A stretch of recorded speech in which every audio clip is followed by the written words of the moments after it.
Eu ministrei para você, na primeira parte, sobre os prejuízos de uma liderança fraca. Compartilhei com você sobre a história de um homem chamado Elimelec, que significa meu rei comanda. E compartilhei com você, ele era o esposo de Noemi, e ele teve a triste atitude de sair de Belém e ir para Moabe, uma terra estrangeira, uma nação inimiga do povo de Israel. E eu compartilhei com você que tanto ele quanto seus filhos, homens que deveriam exercer a liderança, eles exerceram uma liderança fraca. Eu falei para você, o resultado dessa liderança fraca foi a morte precoce de Elimelec, dos filhos dele, todos morreram numa terra estrangeira. A Bíblia diz no versículo 2 que eles chegaram em Moabe. No versículo seguinte, a Bíblia já relata que Elimelec morreu por alguma razão, uma morte precoce. Depois, alguns anos depois, seus filhos morreram. O resultado disso tudo foi o desamparo daquela família, a solidão, o fracasso. E eu compartilhei com você que essa liderança fraca, tanto de Elimelec, os filhos dele, tem pelo menos 3 características. A primeira delas é a independência. Alguém que vive de forma independente, ele na verdade, ao contrário do que possa ele pensar, que na verdade alguém que tem uma mentalidade independente, ele imagina que ele é autoexistente. Então ele é autossuficiente, ele consegue se manter, mas na verdade é só fragilidade. Nós podemos perceber que Elimelec vivia nesse ambiente, no ambiente de onde existe independência, a pessoa perde a identidade dela. Elimelec, a identidade de Elimelec, o nome Elimelec significa meu rei comanda. Mas Elimelec justamente agiu o oposto do que o nome dele, que a identidade dele dizia. Ele agiu justamente sem o rei dele comandar. Nós vemos várias passagens, vários personagens da Bíblia que saíram de um lugar do outro porque Deus mandou. Foi assim com Abraão, foi assim com Moisés, quando Moisés estava apacentando o rebanho de Jetro, seu sogro, e Deus falou com ele: vai lá para o Egito, eu quero que você liberte meu povo. Então aí ele saiu de lá e foi. Nós vimos também com Abraão estava no meio da parentela dele, mas Deus falou com ele: sai da sua terra, vai, no meio da sua parentela, vai para o lugar que eu vou te mostrar. Deus guiando, mas Elimelec não, ele saiu de Moabe, ele saiu de Belém de Judá, sem Deus falar nada com ele. Saiu por conta própria, saiu sem o rei comandar, saiu de forma independente. A independência, ela interfere na sua identidade. Quando você tem essa mentalidade independente, isso, a pessoa ela acaba perdendo a sua identidade. Eu falei para você, você percebe uma pessoa que ela, quando ela está num contexto assim, de que ela acha que ela pode fazer tudo que ela quer, o que acaba acontecendo com ela? Ela acaba perdendo a identidade dela de homem de Deus, de mulher de Deus, de filho, de filha. Justamente por conta dessa mentalidade terrível. A segunda característica que nós compartilhamos é que uma liderança frágil, uma liderança fraca, uma liderança que cede. Nós precisamos aprender a sermos colunas desses dias. E nós podemos perceber que por conta da fome que veio sobre Belém, sobre Judá, Elimelec saiu com a sua família de lá. Ele cedeu, saiu da posição. Ceder é sair da posição. O Senhor tem te colocado numa posição. É importante que você guarde essa posição, que você não ceda. Quantos dizem amém? Amém. Veja, o Senhor também vai te colocar em outra posição. Se você é líder de treinamento, o Senhor vai te colocar como líder. Você está num lucro para ser preparado para liderar. É importante que quando você chegar na posição, você não ceda. Você permaneça, seja uma coluna que sustenta a obra de Deus. Quantos dizem amém? O Senhor é o alicerce, mas Ele deseja nos estabelecer também como colunas. Amém? Nós estamos pensando nele, que é a fundação. Você é a coluna da edificação da obra de Deus. Quantos dizem amém? Isso é um grande privilégio. Isso é um grande privilégio. Mas vemos que Elimelec cedeu. Eu falei para você algumas coisas a respeito disso. A primeira delas é o seguinte: se está ruim em Belém, muito pior fora de lá. Muitas pessoas acham que o seu casamento está ruim, que o seu emprego está ruim, que sua célula está ruim. Quantas vezes eu já conversei com pessoas que depois de terem saído da sua Belém, puderam compartilhar: eu era feliz, eu não sabia. 5, ele saiu de Belém, assim que chegou a Moab, no versículo seguinte a Bíblia diz que ele morreu. Ele saiu de Belém para fugir da fome, para fugir da morte, uma análise mais profunda. E o que ele acabou encontrando lá em Moab? Justamente aquilo que ele temia, porque saiu do centro da vontade de Deus. Quando você sai do centro da vontade de Deus, você está abrindo a porta para o indesejável. O indesejável pode acontecer. O que você não está desejando acontecer, pode acontecer simplesmente porque você saiu da presença de Deus. Vocês estão entendendo antigamente? Compartilhei isso no terceiro lugar, que a característica de uma liderança fraca é uma liderança omissa. E aí nós observamos isso, essa característica presente na vida dos filhos de Elimeleque. Qual é o nome deles? Malom e Quilion. Significa respectivamente enfraquecido e fraco. Veja, a liderança é frágil mesmo, porque eles não tiveram iniciativa de voltar para Belém. Eles, assim que o pai morreu, eles não tiveram a iniciativa de retornar para um lugar de onde eles não deveriam ter saído. E permaneceram lá, e 10 anos depois, quase 10 anos depois, eles também morreram. Incrível isso, surpreendente.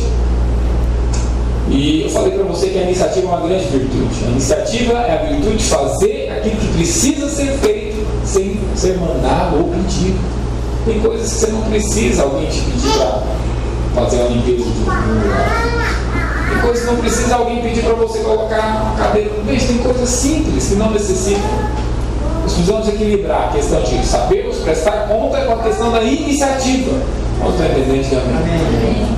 Precisamos dessas virtudes na nossa liderança para ser uma liderança forte, uma liderança que gosta de prestar conta. Falei para você que para você se acabar com a mentalidade de independência, você precisa ser alguém que gosta de prestar conta. Já falei para você, né? Eu aprendi isso, né?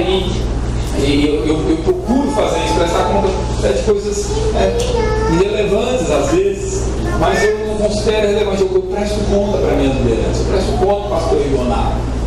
Eu pergunto se pode ser assim. Você entendeu antigamente? Por quê? Porque eu quero me livrar dessa postura independente. Quantas vezes, veja, eu poderia falar assim: a igreja não tem nada a ver, eu sou videira, não preciso disso, não.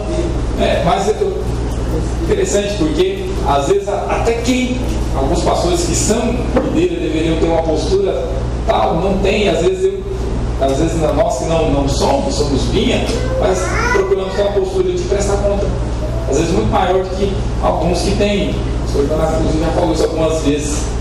Veja, por quê? Porque eu tive entendimento que isso é bom para mim. É como está escrito lá em Romanos 13, verso 4. A autoridade foi estabelecida para o teu bem. Os seus pais foram estabelecidos para o teu bem. Sua chefia foi estabelecida para o teu bem. Sua liderança é para o teu bem. Quantos dizem amém? Amém. Veja, tem alegria de estar ter alguém sobre a sua vida. Amém? Diga assim: eu tenho alegria de ter alguém sobre a minha vida. Diga assim: eu gosto de prestar conta. Amém? Isso é para você afastar. Tem mulher que não gosta nem de falar para o marido, não vai. Cara, não é igual não. Misericórdia, que o Senhor mude essa mentalidade de independência da sua vida. Amém? Veja, você vai sair e falar: eu vou ali. Veja, essa é a nossa cumplicidade entre mim e minha esposa. Nós estamos o tempo inteiro prestando conta um para o outro. Isso é tão positivo e saudável. Mas às vezes você cresceu com a mentalidade de não prestar conta para ninguém. Olha, isso vai estabelecer um casamento frágil. Assim como a Elimeleque teve uma liderança frágil. Não está entendendo? Glória a Deus, irmãos. Agora, nessa segunda parte, vamos continuar a leitura de onde nós paramos. Você vai lá para o livro de Ruth. Nós vamos voltar do verso 6, onde nós paramos. Vamos fazer uma leitura um pouco mais extensa. Muito importante você entender onde está localizado o livro de Ruth. Você percebe? Nós temos aí o Pentateuco. Quais são os 5 livros, os primeiros livros da Bíblia, irmãos? Gênesis, Êxodo,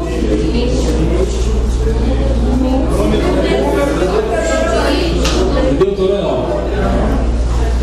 Esse é o Pentateuco. São 5 Pentateuco, que é penta, é 5 livros da Bíblia, 5 primeiros livros. Os livros escritos por Moisés. Depois dos 5 livros, depois da fase de Moisés, nós temos a fase de Josué. Nós temos o livro de Josué, onde é narrado o período glorioso de Israel, onde eles saíram do Egito, atravessaram o deserto durante 40 anos e entraram em Canaã. E entraram em Canaã de forma triunfante, porque eles já entraram derrubando Jericó. E Josué, durante seus 25 anos de liderança sobre Israel, venceu 30 nações. Então ali eles começaram realmente a entrar na terra, tomar posse da terra. Depois Josué morre e mais 15 anos, os anciãos, os parceiros de Josué continuam no governo, ou seja, foi um período de 40 anos de grande vitória ali em Canaã. Então eles ficaram 400 anos no Egito, 40 no deserto, 40 em Canaã, tendo grande vitória. Mas depois que nós temos aí então o Pentateuco, nós temos o livro de Josué, aí entra o livro de Juízes. São 400 anos, mais ou menos 400 anos, onde Israel entra numa decadência. Estavam conquistando tudo, de repente começam a permitir. Você sabe, a primeira razão por que o povo de Israel começou a entrar em decadência foi porque eles toleraram o que não deveria ter sido tolerado. Nós vemos 2 textos, já no capítulo 1 de Juízes, onde pelo menos 2 tribos permitiram, foram tolerando os inimigos que estavam perto deles, ficaram por ali. É como alguém que fica permitindo o pecado na vida dele. Ele vai tolerando o pecado na vida dele, vai tolerando a impureza, a pornografia, vai tolerando a mentira. Mas é justamente isso aí que vai acabar com a sua festa. Justamente isso aí que tira as forças, justamente isso aí que vai crescer e dominar você. Foi o que aconteceu. Eles deixaram os inimigos ali. Em determinado momento, o pecado parece ser vantajoso. O que aconteceu com o povo de Israel? Eles permitiram os cananeus pagarem impostos para eles. Ou seja, aparentemente o pecado parece ter vantagem. Mas depois o que aconteceu? Esses mesmos cananeus se voltaram contra eles. O pecado parece ser bom a princípio, mas depois ele vai se voltar contra você e vai matar você, porque o salário do pecado é a morte. Você está entendendo, amém? Amém. Então aí entra esse período do livro de Juízes. Período de decadência, foi um longo período, mais ou menos 400 anos. Veja, mas o plano do Senhor, ele não pode ser frustrado. Então aí, o Senhor, então, ao ver o povo nessa decadência, ele começa a armar o plano, o plano de fundo, para estabelecer o seu propósito. E o livro de Ruth, então, é importante você entender. O livro de Ruth é justamente esse plano de fundo, onde Deus está começando a estabelecer um propósito. Ele precisa arrumar o povo dele. Então tudo começa nesse livro. O povo está vivendo da forma como acha que tem que viver, está vivendo a bagunça, todo mundo faz o que acha que é certo, não tem jeito. Então o Senhor, ele começa a estabelecer o plano dele. É justamente no livro de Ruth que isso começa. Repara então que vem o Pentateuco, vem o livro de Josué e vem o livro de Ruth. O livro de Ruth então está entre Juízes e qual outro livro? 1º e 2º Samuel. Está entre o período de decadência de Israel e o período de glória, que é onde Samuel é levantado, e onde tem o Samuel, Davi vai ser levantado. Amém? Tem aqui o período de juízo, período de decadência, e tem o período onde daqui a pouco Davi e Salomão serão levantados, onde os grandes começam a reinar. Mas para os grandes começarem a reinar, primeiro precisa ser estabelecido preparatório, o plano de fundo, que é justamente aqui onde está o livro de Ruth. Nós estamos acompanhando antigamente. Então, para você entender a localização desse livro, olha só, no verso 6, vamos ler. Então, se dispôs ela quem? Noemi, se dispôs Noemi com as suas noras. Vê se tem alguém perto de você sem Bíblia, convida ele para fazer a leitura junto. Então se dispôs ela com suas noras e voltou da terra de Moabe, porquanto nessa terra ouviu que o Senhor se lembrara do seu povo dando-lhe pão. Porque o que é Belém, irmãos? Belém é a casa do pão. O Senhor não iria se esquecer da casa do pão. Saiu, pois, ela com as suas 2 noras do lugar onde estivera. Diga assim, saiu com as suas 2 noras. Importante essa informação. Saiu ela do lugar onde elas estavam, em Moabe, com as suas 2 noras, a caminho de Belém. Olha lá. E indo elas caminhando de volta para a terra de Judá. Tão poderoso isso, irmãos, porque é o profético que estava acontecendo, porque foi justamente o lugar, o nascimento de Davi e de Jesus. Disse-lhes Noemi, interessante, veja só, elas saíram de Moabe, estavam caminhando para Judá. Mas no meio do caminho, é interessante isso, porque parece que no meio do caminho, disse-lhes Noemi, ide, voltai cada uma a sua mãe, o Senhor use convosco de benevolência, como vós usaste com os que morreram comigo. O Senhor vos dê que sejais felizes, cada uma em casa de seu marido. E beijou-as. Elas, porém, choraram em voz alta, em alta voz. E lhe disseram, não, iremos contigo a teu povo. Porém, Noemi disse, voltai, minhas filhas, por que ireis comigo? Tenho eu ainda no ventre filhos, para que vos sejam por maridos? Tornai, filhas minhas, ide-vos embora, porque sou velha demais para ter marido. Ainda quando eu dissesse, tenho esperança, ou ainda que esta noite eu tivesse marido e houvesse filhos, vocês iam esperar até que eles fossem adultos para casar? Abster-vos-ia de tomar marido? Não, filhas minhas, porque por vossa causa a mim me amarga o teu Senhor descarregado contra mim a sua mão. Então de novo choraram em voz alta. Orfa, com um beijo, se despediu de sua sogra, porém Ruth se apegou a ela. Isso aqui é forte demais. Repara uma coisa aqui, irmãos. A Bíblia diz que elas já estavam a caminho de Judá. Lá no verso 6, nós lemos lá no verso 7, se não estiver enganado, saiu ela com as 2 horas a caminho. Mas no meio do caminho é o lugar do teste. Tem muita gente que começa a caminhada conosco, sim ou não? Muita gente que pega o caminho conosco, mas é no meio do caminho que o teste vem. Por exemplo, porque parece que Noemi percebeu que teve uma impressão, fez um teste, teve uma impressão de que elas talvez não estavam indo querendo ir, coração aberto, disposta. No meio do caminho, Noemi para.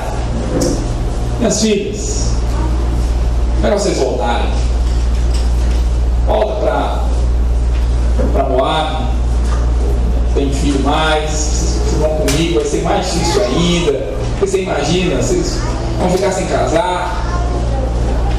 E é interessante que depois que Noemi fez toda uma explanação, deu a elas a oportunidade de ou continuar junto, ou de retroceder, uma fez uma escolha, outra fez outra escolha. É assim na minha vida, na sua vida. São tempos de oportunidade, onde você decide avançar ou você decide retroceder. Não me explanou, olha, existem comigo, é um caminho de cruz. Vocês não vão casar, vai demorar, que vida que vocês vão levar comigo? Mas vocês podem voltar para Moabe e casar de novo. Vocês estão jovens, estão novos, você quer vida, você pode casar de novo. É sempre assim, irmãos. Por um lado é um caminho de cruz, de renúncia. Por outro lado é um caminho da vantagem, vantajoso. Qual caminho você escolhe? Qual caminho você tem optado no seu dia a dia? O caminho da cruz? Saber que vai ter que renunciar. Porque, irmão, qualquer um que seguisse com Noemi iria saber que estaria caminhando um caminho de cruz. Eu creio que é justamente por causa disso que Ruth entrou na linhagem, na árvore genealógica do Filho de Deus, porque ela tomou a cruz dela. Ela tomou a cruz. Qualquer que caminhasse com Noemi iria ter que ir sabendo que ia ter uma vida de renúncia. Por outro lado, tinha um outro caminho, outra perspectiva, o caminho da vantagem. Olha, se vocês voltarem, já não tem vantagens nesse caminho. Por qual você opta nas suas decisões? Você avalia as vantagens ou você avalia a vontade de Deus? Você avalia se você vai ter vantagem em determinada decisão, ou você avalia qual é a vontade de Deus, qual é o correto nessa situação? Nem sempre o correto, olha aqui para mim, nem sempre o correto vai ter vantagem. Nem sempre fazer o certo vai ter vantagem. Pelo contrário, às vezes fazer o certo você vai ter desvantagem. Às vezes optar pelo correto não vai ter vantagem nenhuma nisso. Você vai fazer porque é o certo a fazer, mas está aberto, você sabe que não vai ter vantagem, não vai ter lucro. Irmão, nós precisamos eliminar a mentalidade de só fazer quando tem vantagem. Só fazer, avaliar se vai ter algum lucro nisso, se eu vou estar ganhando alguma coisa. Não, se eu vou acompanhar esse, qual a vontade de fazer, acompanhar esse irmão, qual a vontade de fazer isso? Não, nós não fazemos isso, irmão, nós fazemos porque é a vontade de Deus. Amém. Fazemos por causa do propósito. Glória a Deus. Veja, então aqui essas duas tiveram essa opção. Noemi, aliás, Orfa e Ruth. Foi colocado para elas o contexto. E o que aconteceu? Por isso, irmãos, é interessante isso. Verso 14 a Bíblia diz: então de novo choraram em voz alta. Orfa com um beijo se despediu de sua sogra, porém Ruth se apegou a ela. Veja, essa é a opção que cada um de nós podemos ter. Nós vamos ser uma que vai chorar, mas vai deixar no meio do caminho, ou nós vamos nos apegar cada vez mais e sermos fiéis e leais uns aos outros. Nós temos esses dois caminhos. Olha lá, disse Noemi: eis que tua cunhada. Interessante, porque aqui Noemi realmente estava testando a posição de Ruth, se ela estava firme, se era uma coluna mesmo, ela estava tomando a cruz mesmo. Porque Noemi, aí agora quando está só as duas, ela fala: olha, tua cunhada voltou ao seu povo e aos seus deuses, também tu volta após tua cunhada. Diz porém Ruth: não me instes para que eu te deixe, não insista para que eu te deixe, e me obrigue a não seguir-te, porque aonde quer que fores, irei eu, e aonde quer que pousares, ali pousarei eu. O teu povo é o meu povo, o teu Deus é o meu Deus. Veja, irmãos, sei que às vezes tem muito convite de casamento que tem essa frase, veja, mas essa não foi a declaração de uma esposa para uma esposa, nem de um esposo para sua noiva, foi a declaração de uma discípula para discipuladora. Foi a declaração de uma filha na fé para uma mãe na fé, de uma nora para uma sogra. Olha lá. É claro que nós podemos fazer todas essas aplicações, podemos aplicar para um casamento, para um discipulado. Vendo, porém, verso 17: onde quer que morreres, morrerei eu, e aí serei sepultada. Faça-me o Senhor o que bem lhe aprouver, se outra coisa que não seja a morte me separar de que é isso, irmão? Que é isso? Pensa numa mulher de Deus. Amém. Só que ela aqui não era judia não, irmão. Ela era uma moabita, era uma estrangeira. E aqui que eu quero compartilhar com você, essa segunda parte desse estudo, quero compartilhar com você sobre razões para a lealdade. Sabe, a lealdade, irmãos, ela é uma das virtudes de Deus. Nosso Deus é um Deus leal. Uma das características do nosso Senhor é a lealdade e a fidelidade. Quero ler com você alguns textos. Abra lá, por exemplo, você pode abrir lá em Números 23, 19, 2 Timóteo capítulo 2, verso 13. Abre esses dois textos para nós lermos. Enquanto isso, eu quero falar para você. Aqui nós vemos, irmãos, nós podemos observar a diferença da lealdade de Deus e da lealdade do homem.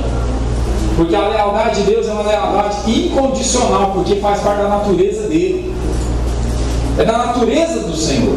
Mas a lealdade do homem é uma lealdade condicional. Se você for fiel a mim, eu vou ser fiel a você. Mas se você pisar na bola comigo, pisar na bola comigo não. Eu retribuo na mesma medida. Olha, irmãos, o que nós vemos aqui então? Deus escolhe ser leal. Ele escolheu, ele escolhe ser leal. O homem também pode escolher. Por que você pode escolher? Porque você tem a mesma essência dentro de você. Agora você tem Deus dentro de você. Você tem o Espírito Santo morando dentro de você. Você pode ser leal também. Lá no mundo você não ia conseguir nunca ser fiel e leal. Mas agora você tem o Espírito de Deus, você pode ser fiel e leal também. Você tem a mesma natureza desse Deus. E a natureza de Deus é essa aqui, ó. Números 23, 19. Qual que é a natureza de Deus? Quem lê para mim Números 23, 19? Deus não é homem para que minta, nem filho do homem para que se arrependa. Porventura, tendo ele dito, não fará. ou havendo falado, não cumprirá? Deus não é homem para mentir, nem filho do homem para mudar de ideia, para arrepender. Se ele falou, ele vai cumprir. Quantos dizem amém? Ele é fiel à sua palavra, ele é leal. Veja, 2 Timóteo 2,13, quem pode ler também? Se formos infiéis, ele permanece fiel. Não pode negar-se a si mesmo. Ele não pode negar ele não pode negar a natureza dele, irmão. A natureza de Deus é uma natureza fiel. Amém? A natureza fiel. A natureza dele é essa, a essência dele é essa, fidelidade. Não é que ele quisesse, é como alguém que quer negar a natureza masculina. Não vai conseguir nunca, pode fazer quantos transplantes for, vai fazer tudo que quiser, vai estar lá, a essência vai estar lá, é homem. Vamos entender antigamente? É assim Deus é fiel e leal. Ele não consegue negar a si mesmo. Ainda que o homem seja infiel, ele permanece fiel, porque a natureza dele é ser fiel e leal. Quantos dizem amém? Agora você tem esse Deus morando dentro de você. Você tem o Senhor morando de você, que te capacita a ser fiel e leal. Quantos dizem glória a Deus? Glória a Deus! Oh, aleluia! Coloquei para você aqui uma definição minha, somada com dicionários. Coloquei uma definição aqui de fidelidade e lealdade. Veja, lealdade é a fidelidade aos compromissos assumidos. Que é o que o Senhor fala lá em Números 23:19. Tendo Deus falado, ele vai cumprir. Ele não é um homem para mentir, nem filho do homem para arrepender. Se ele falou, ele vai cumprir. É a fidelidade aos compromissos assumidos. Veja, a lealdade, o que é a lealdade? A lealdade ela aparece quando os motivos para a fidelidade enfraqueceram ou até desapareceram. É aí que aparece a lealdade. Veja, você está num relacionamento. E aí aparecem muitos motivos, sabe? Por que você não ser mais fiel? Ou os motivos para você ser fiel enfraqueceram. Enfraqueceu muito. Não sou bem tratado. Está com um grosso aqui. Ele está plantando todas. Por que eu vou permanecer fiel? É nesse momento que aparece a lealdade. É quando os motivos para a fidelidade enfraqueceram muito. É muito fácil você ser fiel quando você tem vários motivos para ser fiel. Mas quando esses motivos enfraquecem, é que a lealdade é mostrada. Sabe, o que é interessante é porque nem sempre o fiel é leal. Ok? Entendeu? Nem sempre o fiel é leal. Como assim? Repara, alguém pode não ter cometido infidelidade conjugal. Ok? Mas se ele resolve abandonar a casa, ele foi desleal. Ele não cometeu a infidelidade conjugal, mas foi desleal ao abandonar o lar. Como estão acompanhando? Alguém pode vir à igreja fielmente, toda célula, todo domingo. Você pode olhar para a pessoa, você pode falar, o cara é fiel, aparentemente é fiel mesmo. Mas por trás está denegrindo a liderança, falando mal dos líderes. Ele não está sendo leal. Vocês estão acompanhando? Então, fidelidade e lealdade não são exatamente a mesma coisa. Ainda são muito parecidos. Mas olha só a definição que eu coloquei aqui. A fidelidade é para o dia a dia. Ok? Então você é fiel ao ir trabalhar para trazer o sustento para a sua casa, você está sendo fiel ao seu casamento. Você, ao retornar para o seu lar, a cuidar da sua família, você está sendo fiel, mantendo a fidelidade do dia a dia. Mas tem um dia, aquele dia da prova, aquele dia onde o casamento não está bem, e o diabo coloca as pedras de tropeço, coloca o homem sedutor, a mulher sedutora, é nesse dia que aparece a lealdade. Vocês estão entendendo, amém? Com fidelidade é para o dia a dia. Fiel. Bom, né? Você passou a semana se mantendo fiel, fui trabalhar todos os dias, mantendo para minha casa, mantendo a minha fidelidade com a minha família. Mas tem um dia que você precisa manifestar a lealdade. Aquele dia onde os motivos para ser fiel parecem desaparecer, eu não estou achando mais razão para isso, eu estou recebendo só isso. É nessa hora que aparece a lealdade. Você está acompanhando, diga amém? Amém.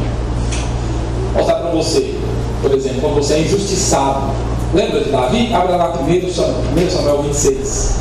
Olha que interessante. Davi foi fiel o tempo todo. Davi foi fiel o tempo todo com o seu rei Saul. Mas teve um momento onde o rei Saul, Davi deixou de ser soldado do exército. Então Saul começou inclusive a persegui-lo.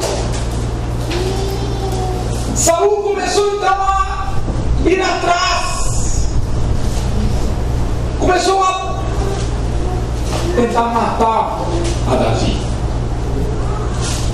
Veja, Davi poderia ter pensado: bom, eu já não devo mais, não tenho mais essa fidelidade com Saul, porque eu não sou mais parte do exército. E outra coisa, o cara está tentando me matar. O cara está tentando me matar. E olha só o que acontece. 1 Samuel capítulo 26, verso 22. 1 Samuel 26, verso 22. Está escrito assim: Davi então respondeu e disse: eis aqui a lança do rei, vem cá um dos moços e leve-a. Esse aqui é o dia onde Saul entrou na caverna, Davi estava escondido lá, tinha a oportunidade de matar, pegou a lança do rei e mostrou para os soldados dele: aqui é a lança do rei, os soldados vêm aqui pegar. O Senhor, porém, paga a cada um a sua justiça e a sua lealdade, pois o Senhor te entregou hoje na minha mão, mas eu não quis estender a minha mão contra o ungido do Senhor. Ele tinha oportunidade de matar a Saul. Soldados de Davi, inclusive, falou o seguinte: não, Davi, nós estamos numa guerra, ele vem contra nós para matar, é legítimo você matar. Mas o que Davi fez? Longe de mim estender a mão contra o ungido do Senhor. Os motivos, talvez, de ser fiel já tinham subido, mas Davi preferiu ser leal. Foi leal. Veja, ele falou: pague o Senhor cada um a sua justiça, a sua lealdade. Posso entender antigamente? Ele preferiu ser leal, honrar ao seu rei. Provérbios 25, 19. Vejam, é naquele momento de ser injustiçado, como Davi foi, é que aparece o momento de você ser leal. Davi estava sendo perseguido injustamente, mas ainda assim preferiu ser leal. Interessante esse texto aqui de Provérbios 25, 19. Olha só o que diz a palavra.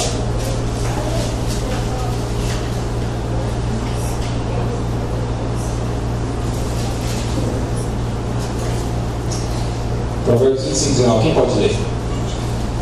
Sua Bíblia. Como dente quebrado e pé deslocado, assim é a confiança no desleal, no tempo da angústia. Como dente quebrado é a confiança no desleal no tempo da angústia. Meu irmão, vamos ser honestos. Uma das piores dores que o ser humano tem para sentir no dia a dia é a dor do dente. É uma das piores. A Bíblia está dizendo que a confiança no desleal, aquele que age com deslealdade, ele produz uma dor na alma igual a dor do dente do corpo. Ele produz uma dor na alma da pessoa semelhante à dor no dente do corpo. É interessante, é sempre no tempo da angústia. A lealdade é sempre no tempo da angústia. A lealdade, a deslealdade é para o tempo da angústia, lembra? A fidelidade é para o dia a dia, mas a lealdade é para aquele dia. Aquele dia da angústia, aquele dia do teste que você precisa ser leal. É nesse dia, é nesse momento. Como estão entendendo antigamente? Foi o que aconteceu aqui. A deslealdade, ela sempre é dolorosa e deixa marcas, porque o pior do dente quebrado, além da dor, é o constrangimento de estar com o dente quebrado. Quem já por algum momento viveu com o dente quebrado, está pensando que é constrangedor. Muito ruim, deixa uma marca constrangedora. Alguém que passa por uma deslealdade, ele fica constrangido, irmãos. Já percebeu? Já conviveu com alguém assim? que infelizmente experimentou deslealdade na vida dele, além de ter passado por aquela dor, ele fica naquela situação constrangedora. É o que a Bíblia diz. É como a Bíblia diz também que é como aquele que está com o pé desconjuntado. Além dele estar com a pessoa sofrendo da dor de ter o pé desconjuntado, ele ainda caminha de forma marcada. Veja, por isso que a deslealdade é algo tão terrível, algo tão ruim, que nós precisamos eliminar da nossa vida. Porque, irmãos, isso aqui, olha só, a Bíblia diz que o desleal produz isso. É como alguém que produz dor no dente, como alguém que desconjunta o outro. Nós estamos entendendo? Por isso nós vemos aqui, interessante, nós vemos aqui, por isso que eu percebo que esse livro de Ruth, como eu coloquei, é de onde vieram os grandes. Amém. Você percebe que aqui, você vai perceber que os grandes têm um DNA forte, um DNA realmente nobre. Por um lado, o Senhor escolhe aqueles que não são. Lá nós vamos vendo aqui duas mulheres que estavam destinadas à miséria, coitadas, viúvas. Deus escolhe os que não são, Deus escolhe os fracos. Mas por um lado também Deus escolhe aqueles que têm a disposição de andar pela cruz. E que nós vemos aqui essas duas mulheres. Nós vemos por um lado a lealdade de Ruth, e por um lado nós vemos a deslealdade de Orfa. Sabe?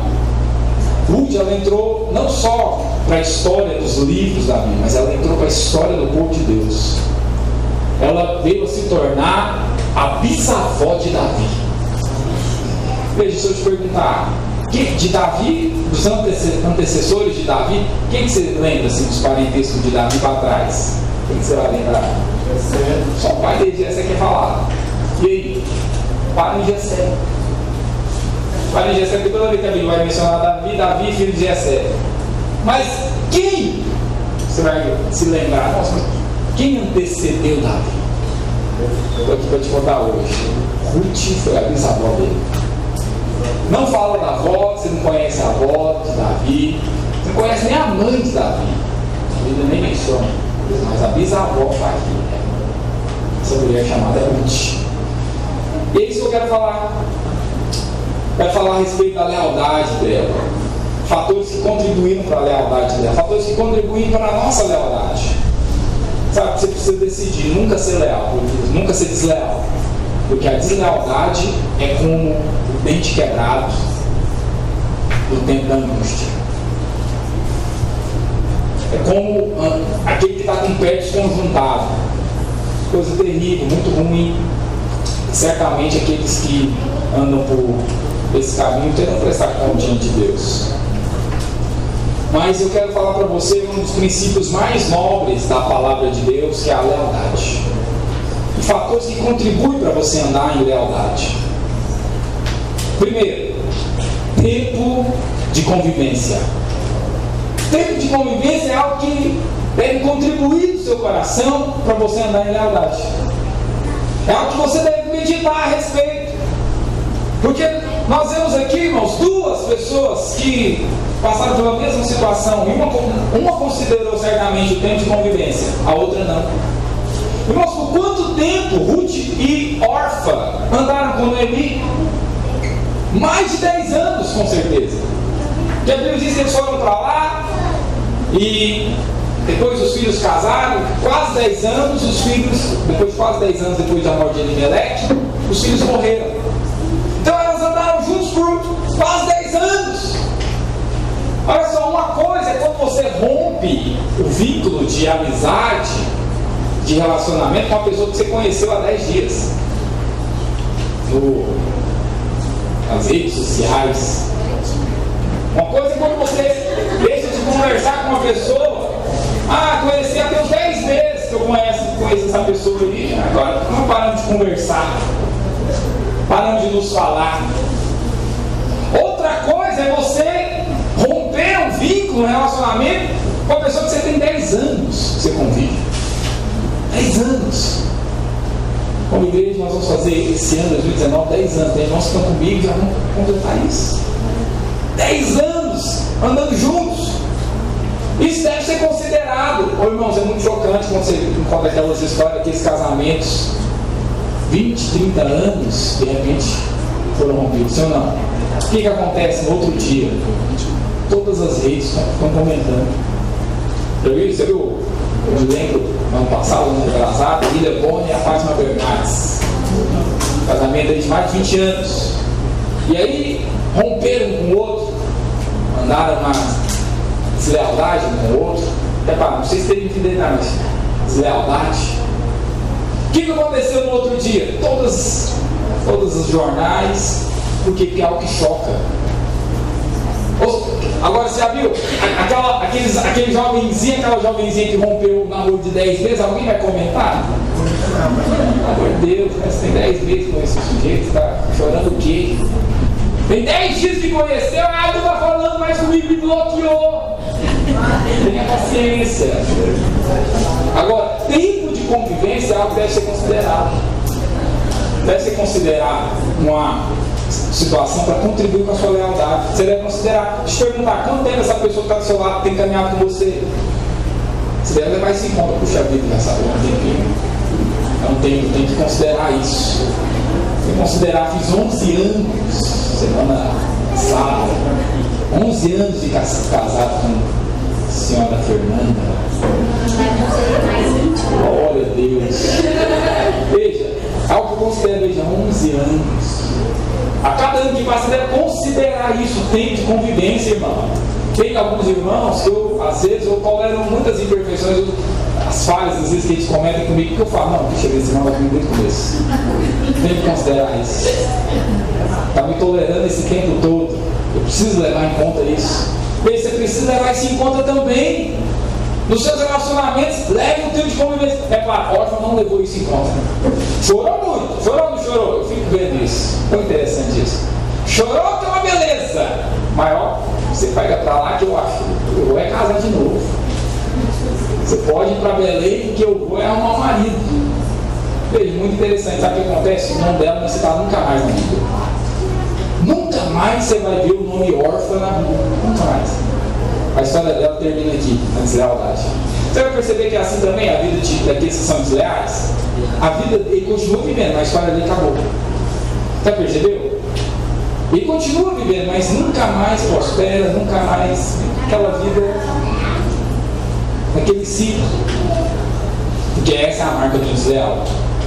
Posso entender, amém? Outro fator que deve contribuir para a sua lealdade, irmão, que deve contribuir para a nossa lealdade, é a gratidão. Abra lá em Lucas 17. Lucas, no capítulo 17, nós vemos algo interessante. O grato sempre ganha mais. Repita isso, diga assim: o grato sempre ganha mais. É interessante, porque o que murmura perde. Sempre ensino isso para os meninos. Quem reclama perde.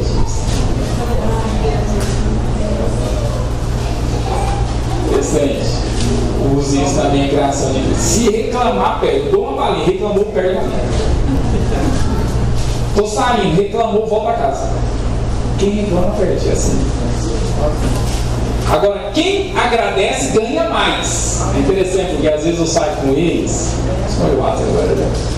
E aí eu saio com eles, aí o WhatsApp ele sabe já, entendeu? Mas obrigado, pai, que a gente está saindo, viu? Obrigado, que eu só estou me trazendo aqui pro shopping. Obrigado. O que eu vou ganhar, pai? Calma. Você vai receber de Deus, é de Deus que você recebe. É de Deus que você recebe. Lucas 17, verso 11, diz assim: de caminho para Jerusalém, passava Jesus pelo meio de Samaria e da Galileia. Ao entrar numa aldeia, saíram ao encontro 10 leprosos, que ficaram de longe e gritaram, dizendo: Jesus, mestre, compadece de nós. Ao vê-los, disse-lhe Jesus: ide, mostrai-vos aos sacerdotes. Aconteceu que, indo vê-los, foram purificados. Um dos 10, vendo que fora curado, voltou dando glória a Deus em alta voz. Prostrou com o rosto em terra aos pés de Jesus, agradecendo. Diga, agradecendo. E esse era samaritano. Então Jesus respondeu: não eram 10 que foram curados? Cadê os outros? Bando de ingratos. Não houve porventura quem voltasse para dar glória a Deus, senão esse samaritano, esse estrangeiro? Disse Jesus: levanta-te e vai.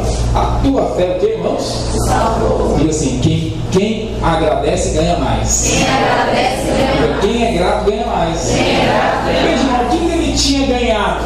O que eles pediram? O que eles pediram? Cura. Eles foram até Jesus pedindo cura. Senhor, os cure. Filho de Davi, tem misericórdia de nós. Jesus foi, atendeu, liberou cura sobre eles. No entanto, só um voltou para agradecer. Esse é o mesmo efeito do dízimo. O Senhor te abençoa, te dá o salário, e você volta para agradecer. Ao voltar para agradecer, o que aconteceu, irmão? Ele voltou para pedir alguma coisa? Ele voltou só para agradecer. Mas aí o que ele ganhou agora? Diga: salvação. O Senhor falou: a sua fé, essa atitude sua te salvou. Vai, a tua fé te salvou. Ganhou salvação. Diga assim: quem agradece ganha mais. Quem é grato ganha mais. Ele voltou, não foi para pedir, ele voltou para agradecer. E ao agradecer pela cura, ganhou a salvação. Quantos dizem aleluia? É assim também na sua vida. Quando você volta para agradecer a Deus, quando você volta para entregar o seu dízimo, a sua oferta ao Senhor, você ganha mais.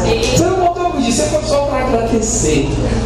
É assim que aconteceu com ele. Você ganha mais. O Senhor reconhece. Agora você percebe os outros? Cadê os outros? Perderam a oportunidade de ganhar mais. Receberam a cura, é verdade. Mas por não terem voltado para agradecer, perderam algo mais precioso que a cura, que é a salvação eterna. Quantos dizem amém? É assim também no nosso relacionamento com Deus, no nosso relacionamento uns com os outros. É interessante, irmãos, porque Jesus observou: olha, mas esse samaritano, por que Jesus sempre está falando desse samaritano, desse estrangeiro? Porque quem é que na verdade deveria ter voltado, irmãos? Quem deveria ter voltado? Os judeus. Mas, puxa vida, esses aqui que deveriam ter voltado, não voltaram. Sabe por quê? Porque a gratidão passou. Aquele negócio de reconhecer Jesus, de falar filho de Davi, tem misericórdia, era só agora que precisavam. Na hora que a gratidão passou, instantaneamente passou o que também? A lealdade. Se a gratidão passar, a lealdade também passa. Diga assim: se a gratidão passar, a lealdade também passa. Presta atenção num casamento. Eu fico muito preocupado num casamento onde um ou outro começa a reclamar demais do outro. Isso é algo terrível, um sintoma muito ruim. Porque se a gratidão está passando, a lealdade vai passar também. O caminho da infidelidade é a murmuração, infelizmente. Então, esteja atento a isso no seu relacionamento. Esteja atento, porque uma das formas de você conservar a lealdade é conservar um coração grato. Então, seja grato. Agradeci tanto minha esposa, eu fico pegando o pé dela, porque eu gosto de mexer na minha unha, eu não gosto de mexer assim. Aí eu fico falando, pegando o pé dela, falei: vou procurar uma pedicura ali no horizonte, você vai arrependido. Aí de vez em quando ela fazer minha mãe, lembra daquela pedicura? Você fala que brincadeira. Aí eu agradeci: meu bem, muito obrigado, você ter cuidado de mim. Veja, nós precisamos conservar a gratidão. Precisamos conservar a gratidão. Veja, se você conserva a gratidão, você vai ter mais facilidade para ser leal. Amém. Agora, se você esquece fácil o que é feito, rapidamente você vai ser desleal. Rapidamente você vai ter uma inclinação para a deslealdade. Então, conserve a lealdade, conserve a gratidão. Você consegue se lembrar das coisas boas que as pessoas te fazem? Irmãos, eu faço disso no exercício. Eu faço isso no exercício. Eu fico me exercitando para lembrar o que de bom tal pessoa me fez. Então eu olho para os irmãos, rapidamente eu me exercito. O que de bom esse irmão me fez? O que de bom esse irmão já me fez ao longo dessa caminhada? Veja, faça esse exercício. Faça esse exercício na sua vida. Quer que você fique de pé?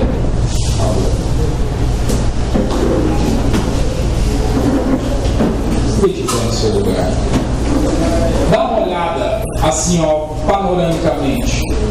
Frente, atrás, dá uma olhada para os que estão aqui. Quero que você vá agora em alguém que você se lembre que já fez um bem na sua vida.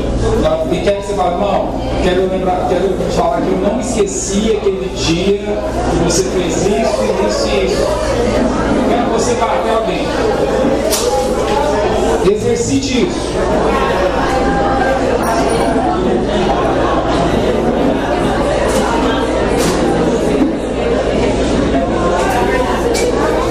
Apesar que você não está se lembrando de nada, e se você não está se lembrando de nada, isso é um alerta para você, hein?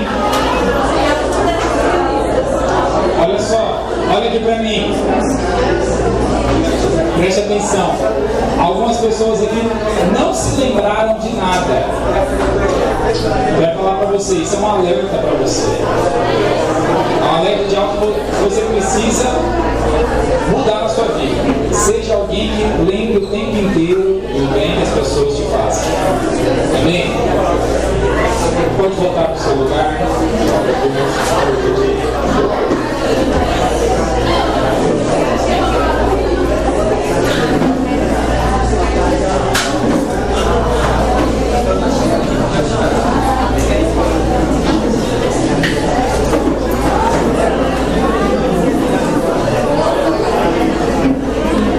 Precisando mais, né?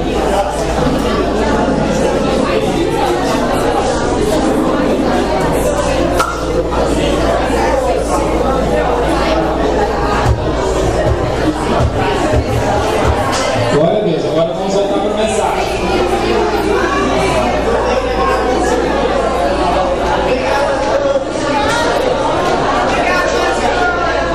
Aleluia. Vamos voltar.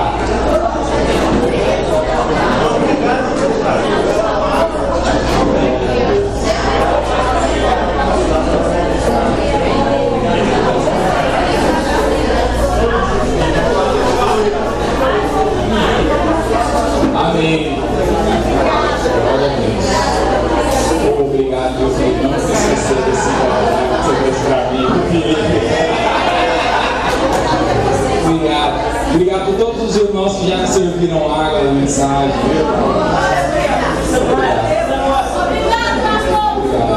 Aleluia. Tá bom. Então, olha só, é muito importante você conservar isso. Muito importante. Porque se a gratidão passar, a lealdade vai passar também. Obrigado, viu, Paulo? Eu na minha vida. Olha só. Glória a Deus. Você pode agradecer depois no seminário. Aí já muda de assunto, né? Vamos para o próximo tópico, pastor. Terceiro fator que deve contribuir para a sua lealdade: instrução recebida. Interessante isso aqui, irmãos, porque certamente Noemi havia ensinado muita coisa para Ruth e para a órfã, sim ou não? Ensinou elas a serem esposas. Geralmente as sogras gostam de fazer isso, gostam ou não gostam? Se gosta. Sogras gostam de ensinar para suas noras o que elas devem fazer em suas casas. A maioria delas é com muita boa vontade. E o que acontece? Irmãos, eu acredito que Noemi foi uma grande sogra. Uma grande sogra, um discipulador. E ela ensinou talvez a Ruth a preparar a comida do marido, ensinou a órfã a preparar a roupa dos filhos. Falou, não, órfã, olha, quando você for passar, faz assim. Ensinou talvez a Ruth, olha, Ruth, quando você for fazer comida, olha, deixa eu te ensinar um segredo. Coloca sazon. Quando você for limpar a casa, faz assim. E talvez nesses ensinamentos ela falou, olha, lá em Israel, lá em Judá, nosso Deus é assim. Começou a falar, ensinar de Deus para elas. Ensinar da palavra para elas. Olha, vocês precisam conhecer o Deus de Israel. Vocês precisam entregar a vida de vocês para eles. Vocês vão perceber uma paz no coração de vocês que ninguém pode roubar. João capítulo 6. Houve um dia onde os discípulos foram testados na lealdade deles. Verso 60 diz assim: muitos dos seus discípulos, tendo ouvido tais palavras, disseram: tu nesse discurso Quem pode andar com um líder assim? Toda essa palavra, exigente demais, pastor, você quer, e tá. Verso 61. Mas Jesus, sabendo por si mesmo que eles murmuravam a respeito de suas palavras, vocês estão escandalizados, vocês estão achando difícil isso? Que será, pois, se vocês virem o Filho do Homem subir para o lugar onde ele está? Vocês estão achando difícil esse padrão aqui da terra? E o padrão do céu? O Espírito é que vivifica a carne, para nada aproveita. As palavras que eu tenho dito para vocês são Espírito de vida. Contudo, há descrentes entre vós. Pois Jesus sabia desde o princípio quais eram os que criam e os que não criam. E prosseguiu: por causa disso é que vos tenho dito: ninguém pode vir a mim se o Pai não mandar. Não vai, você tem que ter esse descanso realmente. Só vai andar conosco, irmãos, quem o Pai mandar. Diga amém. Amém. Anda com você quem o Pai mandar. Jesus falou: ninguém pode andar comigo se o Pai não mandou. Se não quer andar comigo é porque o Pai não mandou. Quantos dizem amém? Amém? Jesus tinha essa paz, essa convicção. Mas o que aconteceu no verso 66? O que aconteceu? Uma turma pegou descendo. À vista disso, muitos seus discípulos o abandonaram. A Bíblia diz que eram discípulos, irmãos, só que não eram discípulos reais. Entenda? Então, até entre os discípulos tem os reais e os desleais. Então, alguns aqui abandonaram. Fico pensando, se os caras não quiserem andar com Jesus, quem serve para eles? Se Jesus não serviu, quem é que serve? E abandonaram. Verso 67. Então perguntou Jesus aos 12: e agora? E vocês? Quereis também pegar descendo? O que Simão falou? Verso 68. Senhor, para onde iremos? Só tu tens as palavras de vida eterna. O que Simão considerou aqui? A instrução recebida. É daqui que eu estou sendo abençoado. É aqui que eu estou crescendo. Jesus, o Senhor é que tem a palavra de vida. O Senhor tem feia. Seu líder de céu, você deve considerar ele. Você está aprendendo com ele? Ele é que tem ensinado a palavra semanalmente para você. Considera isso, irmão, antes de você querer mudar de célula. Considera isso antes de você querer pegar descendo. Considera quanto já foi bênção na sua vida. Amém? Veja, Gálatas 6,6. A palavra mais uma vez fala disso.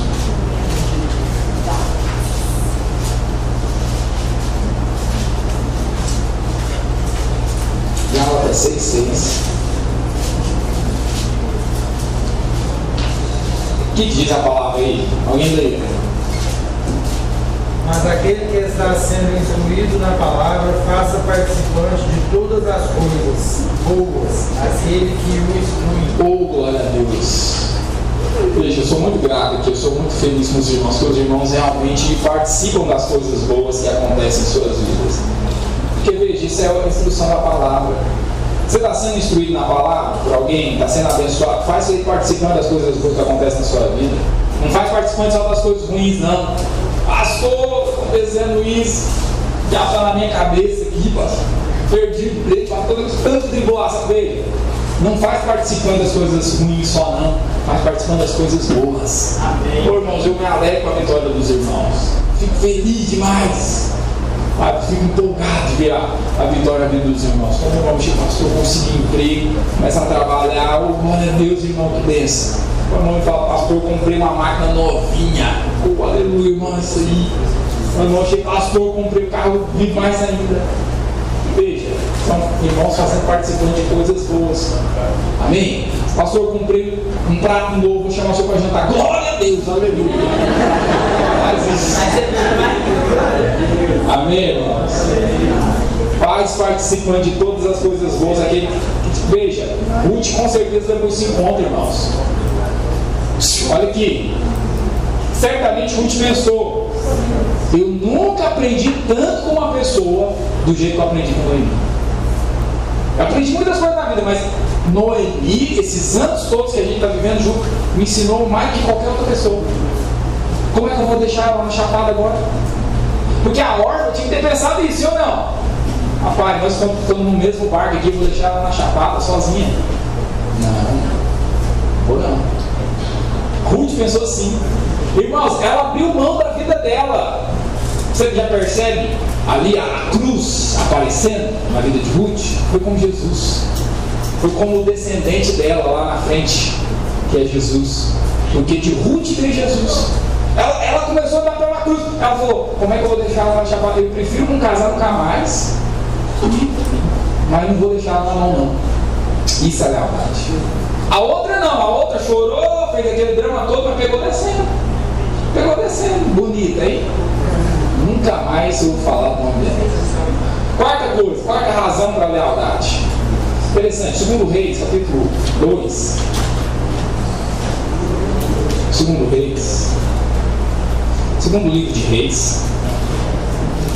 Repare, irmãos, é 2 Reis, é 1 Samuel, não é 2 Reis, não, ok? Por que não é segunda? Por que não é segunda? Porque não é carta.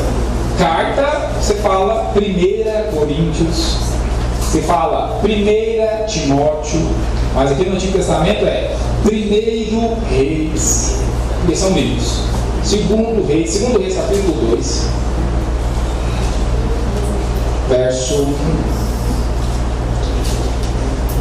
2 Reis capítulo 2, verso 1. Aqui está uma outra coisa, um fator importante para a lealdade.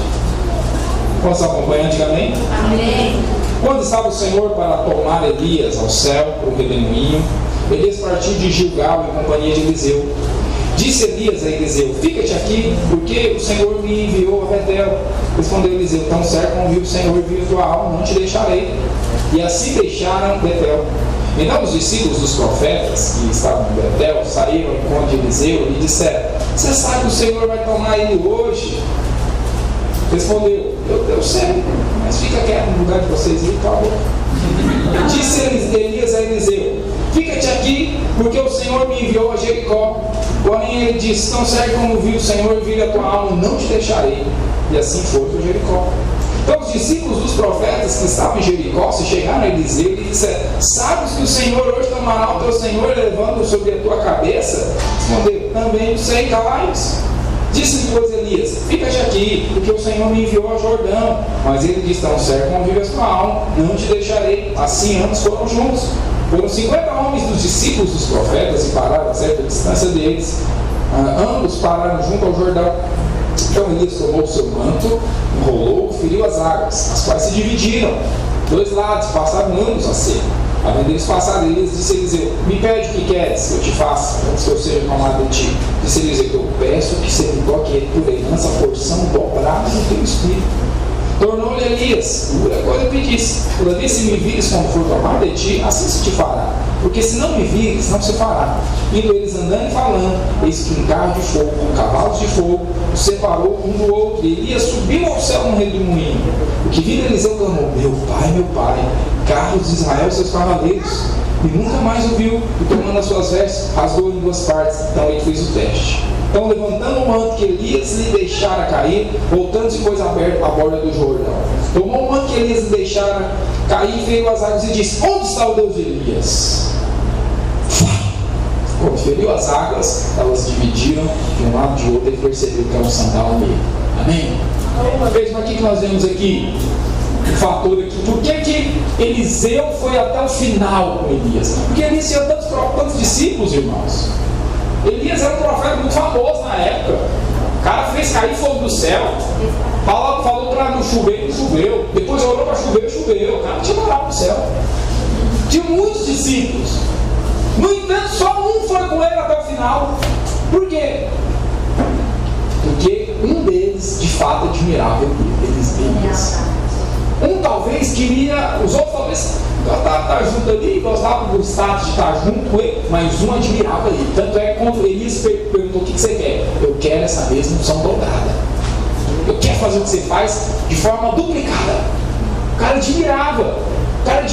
E foi com ele até o final. Não vou te deixar, não vamos junto. Você sabe? A admiração é ter prazer na qualidade do outro. É ter prazer ou alegria pela qualidade do outro. A inveja é o contrário. Já viu a inveja? A inveja é você se incomodar porque o outro é bom. Se incomoda. Não sei se você tá bom assim, né? A admiração é o contrário. Você tem alegria porque o outro é bom, você admira aquilo ali, você gosta do momento. Sabe, o cara é bom mesmo, hein? O cara é bom mesmo, cara. Isso é admirar, ao invés de ao contrário, ao invés de você se incomodar porque o outro é bom. Você fica ali se corroendo, você já dá mão, você não. Você é isso, não. Veja, nós precisamos aprender a admirar. Nós só recebemos aquilo que nós admiramos. Nós recebemos. Veja, Eliseu admirava a unção de Elias. Foi exatamente isso que ele recebeu. Foi exatamente isso que ele recebeu. Agora é interessante, irmãos, essa palavra admiração. Admirar. Veja, isso é uma das coisas que contribui para a lealdade. Você admira a pessoa com quem você anda? Eu fico preocupado quando, como eu já falei no tópico anterior, quando a pessoa me procura só para falar mal do outro, assim, só para ter queixa, às vezes do marido, da esposa, ou para ter queixa a respeito do líder.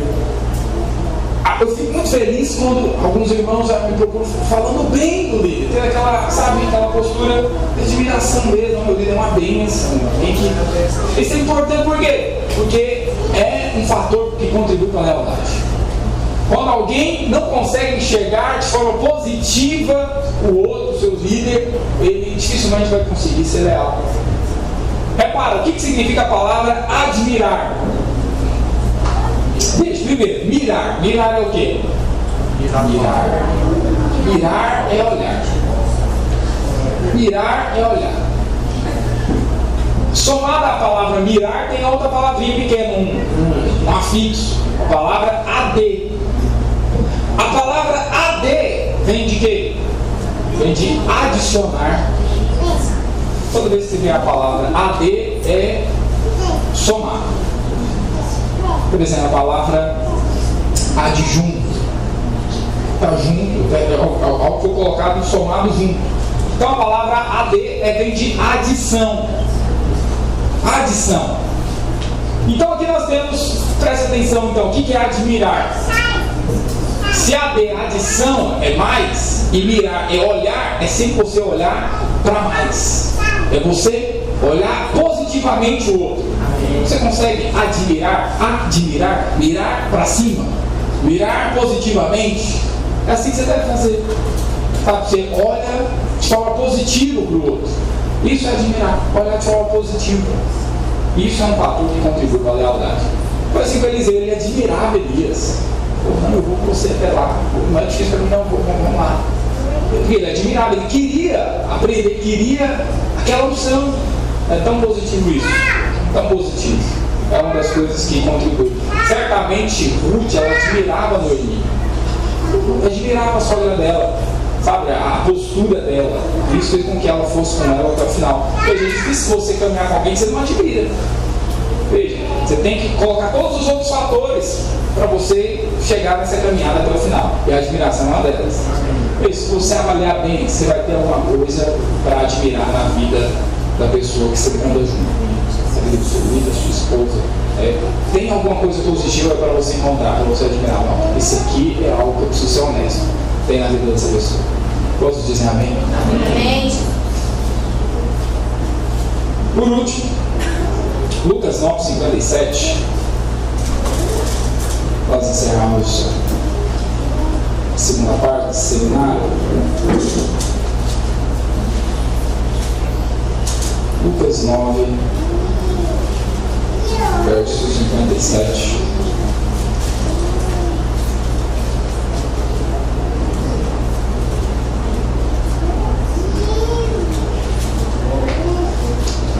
Interessante isso.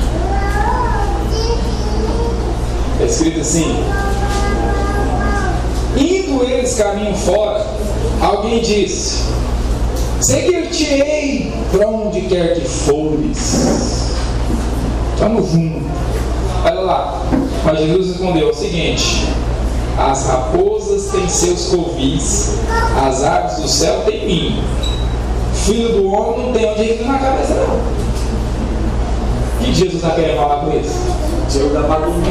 Você tem certeza? Você está comigo o tempo inteiro? Você quer dar até o final? Veja, Jesus está falando, Jesus aqui está sendo bem honesto, sendo claro. Você precisa ter essa avaliação. Veja, as aves do céu têm casas, os tem ninho, mas o Filho do Homem tem lugar certo. Você está preparado para estar nessa jornada comigo? Onde quer que for mesmo? Interessante isso. A outra disse Jesus: segue-me. Ele, porém, respondeu: permite-me primeiro sepultar meu pai. Aí Jesus insistiu: deixa os mortos sepultar os seus próprios mortos. Tu, porém, vai e prega o reino de Deus. Isso significa que Jesus está interrompendo uma cerimônia fúnebre, irmãos. Jesus está muito excessivo aqui, hein? Está velando o pai. Não.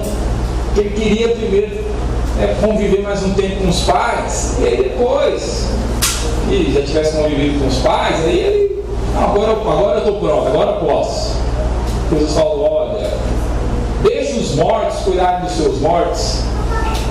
Ou seja, deixa os mortos espirituais, aqueles que estão mortos espirituais, cuidem daqueles que estão mortos espirituais. Estou chamando você para pregar a palavra, para trazer vida para outros. Como você entende, amém? É um preço. O preço é de renunciar à convivência familiar. Nós aqui estamos renunciando à convivência familiar desse dia de hoje. Veja, nós estamos nesse pacote aqui, ó. Verso 62, mas Jesus replicou: verso 61. O outro disse: seguir-te-ei, Senhor, mas deixa primeiro despedido da minha casa. Jesus replicou: ninguém que tem o pão na mão na arada, olha para trás, está apto para o reino de Deus. Veja, Jesus aqui colocou o preço. A lealdade, ela tem preço. Disposição em pagar o preço. Repara, os discípulos se dispuseram para pagar o preço. Então Jesus falou com eles: se vocês quiserem estar comigo, o padrão é esse, o caminho é esse. Eliseu também pagou o preço de andar com Elias. E você? Você também está com essa disposição de pagar o preço também? Quantos aqui estão dispostos a pagar o preço para andar em lealdade ao Senhor, ao propósito? Fica de pé no seu lugar.